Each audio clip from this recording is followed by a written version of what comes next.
In this video, we will look into the different ways to move around in Jakartowns.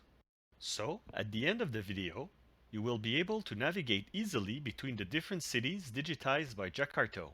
It's time to launch Jakartowns. The list of cities digitized by Jakarto is displayed. Let's start by going to Montreal. The panoramic image loads. By default, Jakartowns is positioned on a specific image. To navigate from one panoramic image to another, just click on one of the white dots located at ground level. You can rotate the view with a left click of the mouse. The zoom is done with the wheel. You can access the 3D point clouds by clicking on the small icon at the bottom right corner.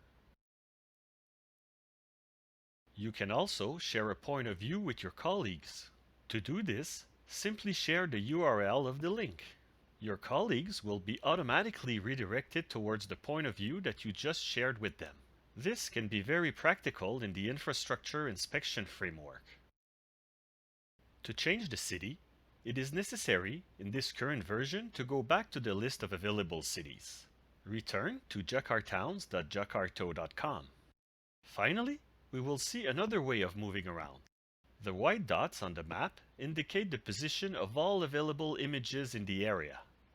Click on one of them to go directly to the image in question.